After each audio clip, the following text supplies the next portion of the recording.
Desde que o homem foi criado, ele sempre desejou prestar culto a Deus. Nesses tempos de pandemia, as pessoas elas não estão podendo sair para irem ao seu local de culto, para prestar cultos a Deus. O primeiro culto que a Bíblia registra, nós encontramos em Gênesis no capítulo 4. Ali o texto diz que Adão, ele teve 2 filhos, seus 2 primeiros filhos, Adão e Eva, Caim e Abel. E o texto diz que Caim, ele foi ser agricultor e Abel foi ser pastor de ovelhas. Diz ainda que, passado um tempo, Caim trouxe uma oferta a Deus, oferta dos produtos daquilo que ele havia produzido. Diz também que Abel trouxe uma oferta também, e ele escolheu do melhor que ele tinha para trazer para Deus, o melhor das ovelhas, para trazer para Deus. Esses 2 primeiros cultos que a Bíblia ela registra, ele é importante porque nós vamos ver ali que um Deus aceita, e aceita com agrado. Deus gostou da oferta, do culto que Abel fez, mas Deus não aceitou o culto, a oferta que Caim fez. Deus é sempre justo. Deus ensinou para Adão como deveria ser o culto, como deveria ser a adoração, como deveria ser o sacrifício. Adão ensinou para os seus filhos, e eles viram Adão cultuar. A Bíblia, ela não registra essas coisas, mas quando nós meditamos nessa história, porque diz que Caim, depois que Deus não aceitou a sua oferta, ele ficou magoado. Ele ficou irado, ele ficou revoltado com Deus. E Deus, então pergunta para ele, Deus o procura e diz assim: por que você está revoltado? Por que você está irado? Se você tivesse feito as coisas certas, por que eu não receberia a sua adoração? Veja que Deus, ele só cobra, só exige aquilo que foi ensinado.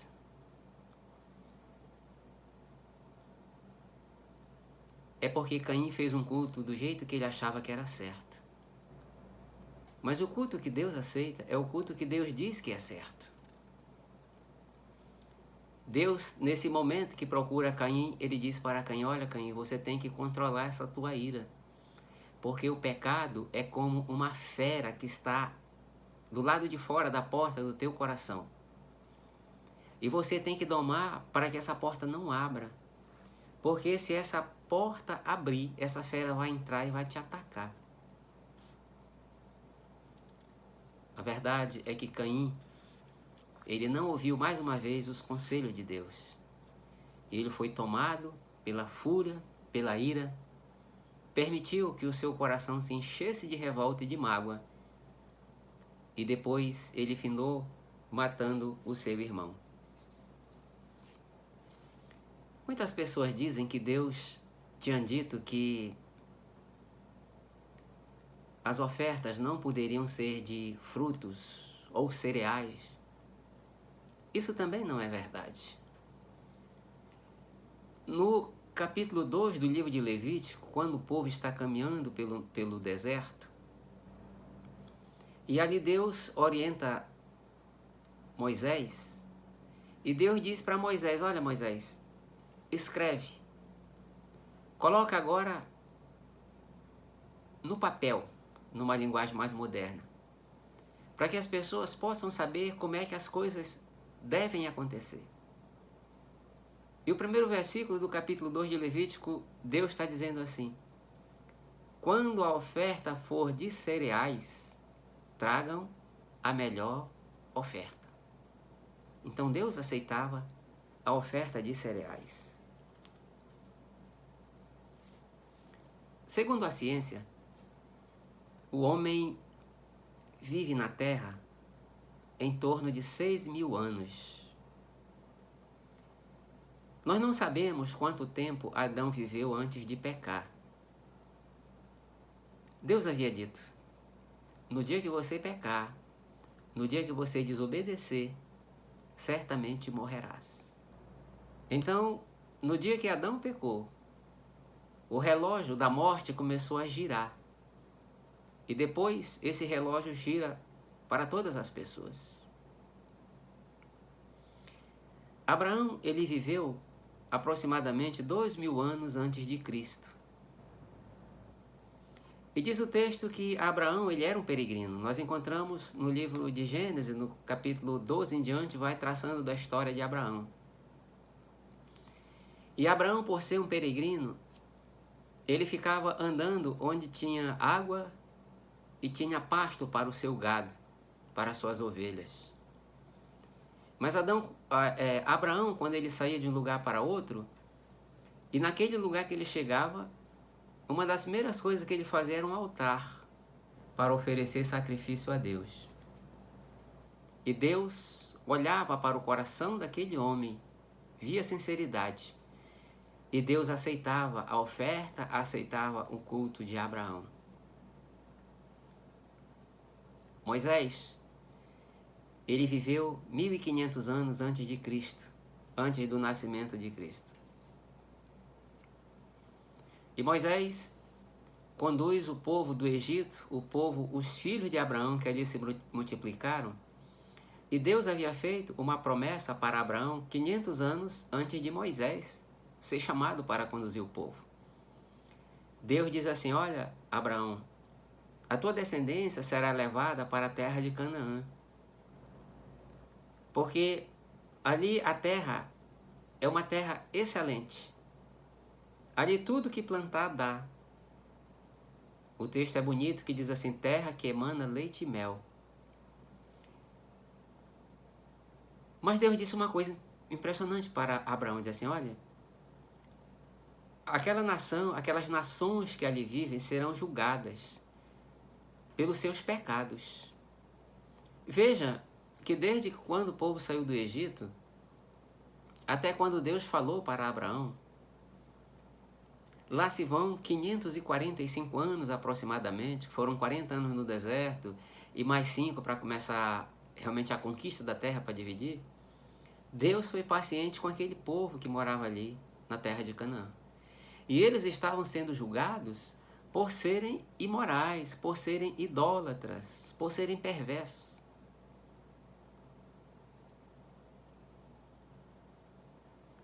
O profeta Isaías, ele viveu 700 anos antes de Cristo. E no tempo do profeta Isaías,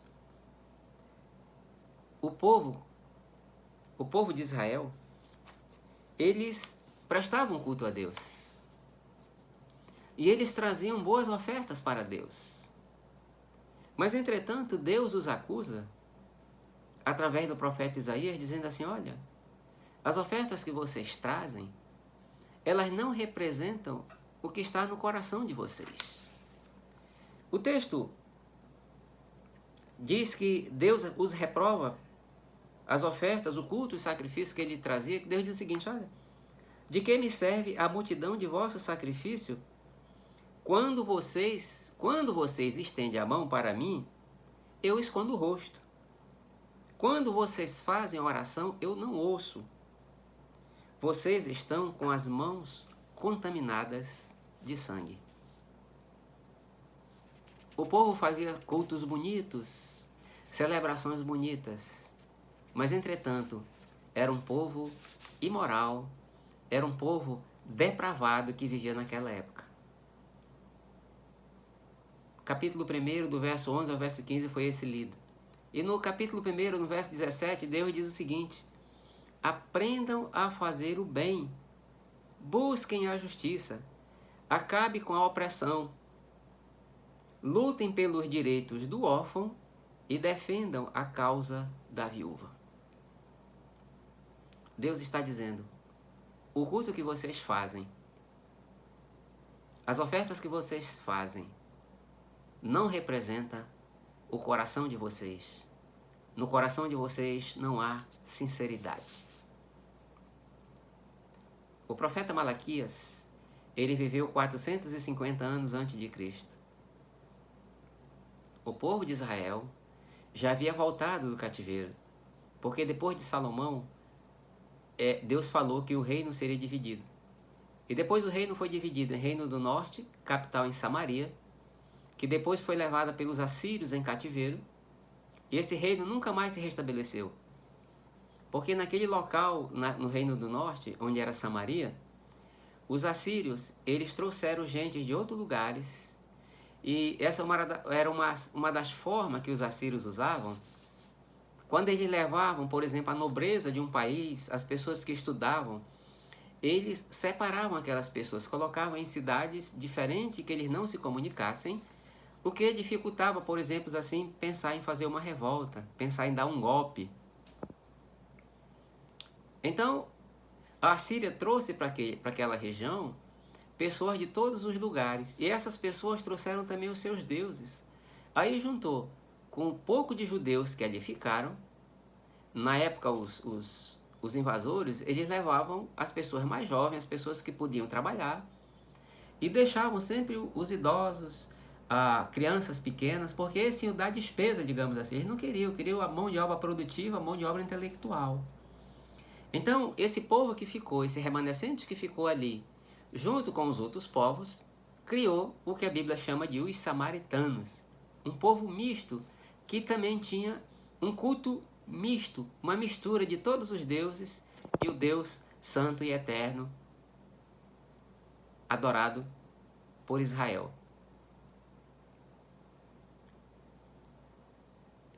O Reino do Sul depois foi levado pela Babilônia. E Deus os mandou para a Babilônia como castigo, como correção. Mas 70 anos depois, o povo voltou. Então, o povo que ali voltou, eles começaram a construir a cidade. Nós vemos 3 processos distintos, e eles também voltaram a adorar. Só que eles faziam uma adoração para enganar a Deus. Eles traziam para Deus, para ofertar, animais doentes, animais que não serviam para fazer negócio.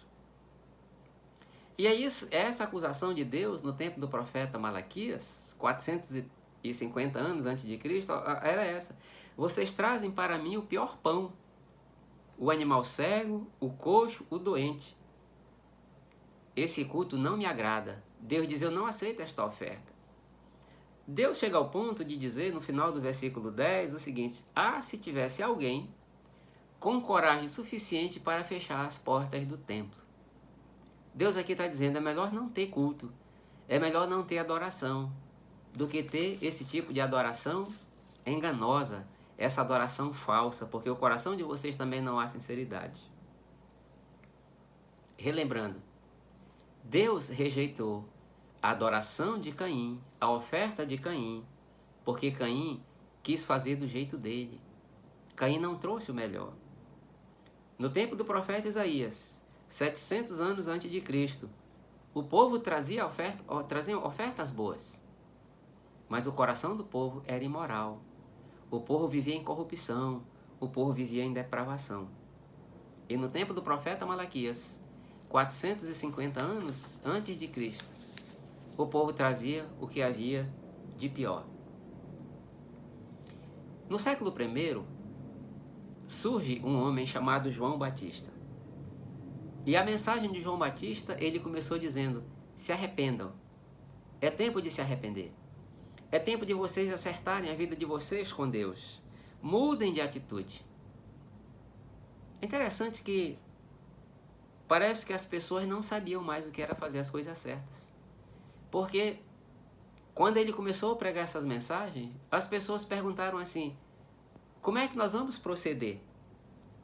E ele então diz para aquelas pessoas: quem tem 2 túnicas, dê uma para quem não tem. E quem tem comida, dê para quem não tem nada. A mensagem de João Batista era: arrependam-se. Ele diz assim: deem frutos do arrependimento. O arrependimento vai dar frutos. E o fruto do arrependimento que ele diz para essas pessoas era: tenham compaixão. Tenham compaixão dos que sofrem. Acolham os que estão desesperados. Sejam solidários. Que mudem o coração egoísta de vocês. Os cobradores de impostos, eles também chegaram lá e perguntaram: e nós? Como é que nós vamos fazer daqui para frente? E João Batista disse para ele: olha, não cobrem além do que é correto. Não cobrem além do que é correto. Então, cobrem só aquilo que é para ser. Da mesma forma, os soldados do Império Romano que iam para lá, ouvia a mensagem de João Batista, perguntaram assim: e nós? Aí João Batista disse para eles também uma palavra da seguinte maneira: não pratiquem extorsão e contentem-se com o salário de vocês. João Batista diz: olha, se vocês forem ter uma vida além do que vocês ganham, vocês vão ter que completar o salário de vocês com coisas desonestas. Então, vivam de acordo com aquilo que você pode, para que você não se meta em coisas erradas. Arrepender-se não é só deixar de fazer o errado, mas arrependimento é também fazer o que é certo. E essas também foram as palavras de Jesus. As primeiras palavras de Jesus que encontramos no Evangelho de Marcos, Jesus diz o seguinte, Marcos 1,15: arrependam-se e creiam no Evangelho, quer dizer, creiam nas boas novas. E Jesus um dia, dizendo para os seus patrícios, os religiosos da sua época, Jesus diz assim: olha, vocês estão semelhantes ao profeta, aos pais de vocês do tempo do profeta Isaías. Mateus 15:8. O profeta Isaías, esse texto é 29:13. Jesus diz assim, que o profeta Isaías falou, Deus falando, né? Esse povo me honra com os seus lábios, mas o seu coração está longe de mim. Deus não aceita a adoração hipócrita. Depois da igreja primitiva, e na igreja primitiva o culto ele era muito simples. A igreja era simples, o local era um local simples. Uma casa, basicamente, com um salão de reunião, e onde tinha um local, um instrumento que hoje nós chamamos, uma mobília que hoje nós chamamos de púlpito, que era como se fosse uma mesa um pouco maior, para que ali fosse lida as Sagradas Escrituras, e ali eles liam o Antigo Testamento. Ali eles cantavam, ou liam, recitavam alguns salmos, oravam e celebravam a ceia do Senhor, que eles também chamavam de comunhão. E no início, algum dos apóstolos, eles davam as orientações e depois lia-se na igreja primitiva as cartas que os apóstolos haviam enviado. E isso foi assim porque a igreja de Cristo sempre foi perseguida. E no começo do século IV, quando o imperador Constantino ele se converteu ao cristianismo, ali mudou tudo, mudou a liturgia e mudou a mobília do templo. Por quê? Porque quando Constantino passou a frequentar a igreja, as roupas dos dirigentes, dos celebrantes, tiveram que ser mudadas. O local de culto teve que ser mudado. Por quê? Porque a igreja passou a ter uma dignidade, como eles diziam na época, de acordo com o imperador. Então, o culto deixou de ser Deus como padrão e passou a ser um culto com o padrão do imperador. Então, a celebração não era para agradar a Deus em especial, mas para agradar as normas e protocolos do imperador. E isso até hoje. até hoje. Nós vemos que em muitas igrejas, Deus, ele é apenas um acessório. Ele é apenas um acessório. As pessoas que dirigem as igrejas nesse tempo, elas fazem celebrações tão pomposas como no tempo do imperador. O ritual, e hoje em dia mais o emocional, porque toda vez que a palavra de um dirigente ela seja mais importante do que a palavra de Deus, Deus não está ali. A palavra de Deus é superior à palavra do homem. Então, o culto, na época dos imperadores, ele deixou de ser espiritual, deixou de ter um ensino bíblico para ser um culto formal, um culto ritual. E hoje as celebridades fazem mais cultos emocionais. Mas como deve ser então a adoração em qualquer tempo? A adoração ela deve ser bíblica. Ela deve ser de acordo com o que a Bíblia ensina. Porque Deus dita como ele deve ser adorado. Desde Caim. Deus tinha ensinado para Adão, mas Caim disse, eu vou fazer do meu jeito. Eu vou fazer como eu quero. Esse culto não agrada a Deus. Então, o primeiro ponto de um culto que agrada a Deus, um culto que Deus aceita, é um culto de acordo com o que a palavra de Deus diz. Um outro ponto fundamental é que Deus, ele olha para o coração do adorador. Deus não se impressiona com grandes ofertas. Deus não se impressiona com performance, com choro, com emoções, com todas essas coisas. É evidente que o choro, essas coisas são importantes quando elas representam um arrependimento sincero do coração. Um arrependimento sincero. Mas Deus não se impressiona com performance. Então Deus, ele também não pode ser adorado por medo. Ninguém pode buscar a Deus, fazer um culto, fazer uma oferta com medo de Deus. Mas as pessoas devem adorar a Deus por gratidão, por amor. Porque Deus é um Pai amoroso. Deus é um Pai bondoso. E Deus deve ser adorado pelo aquilo que Ele é. Pelo aquilo que Ele já fez. E por aquilo que Ele fará. Deus é Senhor de todas as coisas. E nós devemos oferecer um culto a Deus, um culto de gratidão. Um reconhecimento da bondade de Deus, do poder de Deus. Mas a adoração também, ela deve ser a continuação da vida diária, da vida semanal. A pessoa não pode chegar nos domingos e celebrar um culto a Deus, mas durante a semana o seu coração é imoral, o seu coração é perverso. Ela não se compadece dos que sofrem. Ela não, como diz o Antigo Testamento, não cuida dos órfãos, não cuida das viúvas. E hoje em dia nós podíamos dizer, não cuida dos fragilizados, daquele que não tem quem defenda. O culto que agrada a Deus é um culto que durante a semana você fez coisas boas pelo seu próximo.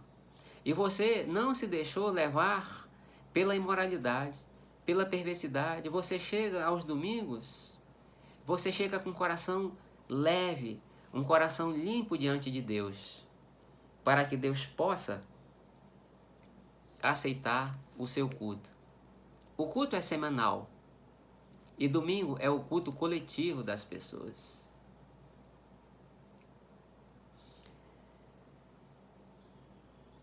No livro de 1 Reis, no capítulo 18, há uma história bastante interessante do profeta Elias. E foi um tempo em que o povo de Deus também tinha virado as costas para Deus. E um tempo de depravação, um tempo de moralidade. Não foi falta de religião. Aliás, religião tinha demais, assim como no Brasil. Há deuses para tudo aqui no Brasil. Há culto para tudo aqui no Brasil. E nessa época do profeta Elias era a mesma coisa. E o profeta Elias Então ele confronta o povo e diz para as pessoas, quando ele chega ao Monte Carmelo, ele diz: até quando vocês vão estar entre dois pensamentos? Se vocês querem servir a Deus, siga a Deus com sinceridade.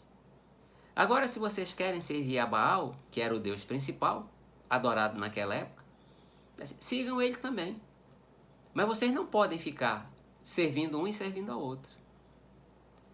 Então, o profeta Elias, no versículo 30 desse capítulo, diz o seguinte, que ali o profeta Elias também havia desafiado os profetas de Baal e disse: olha, vamos celebrar um culto. Vocês fazem o de vocês e eu vou fazer o meu. Aquele sacrifício que Deus aceitar, esse é o Deus que deve ser adorado. E no versículo 30 diz que o profeta Elias, a primeira atitude que ele tomou, ele não construiu um novo altar, mas ele foi reparar, ele restaurou o altar do Senhor. Talvez nesse tempo de pandemia seja um tempo de você restaurar a sua fé em Deus. Seja um tempo de você examinar a sua vida. Seja um tempo de você decidir a ter uma semana ativa de ajudar as pessoas, de estudar a palavra de Deus.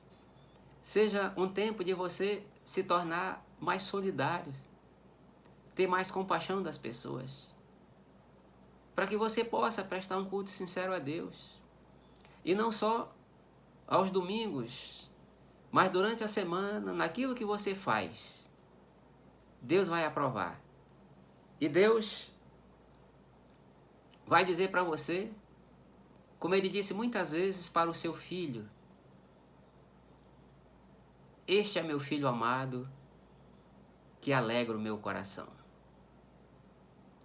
Nesses tempos de um país tão confuso, de tantas religiões, de tantas falsas adorações, de falsos cultos, que você busque na palavra de Deus as orientações para prestar o verdadeiro culto. Que você busque na palavra de Deus a forma de você mudar o seu comportamento, como aqueles homens perguntaram para João Batista. E que Deus possa, dos altos céus, olhar para a sua vida e no meio de uma sociedade imoral e perversa, Deus possa dizer: este meu filho querido alegra o meu coração. Que Deus nos abençoe.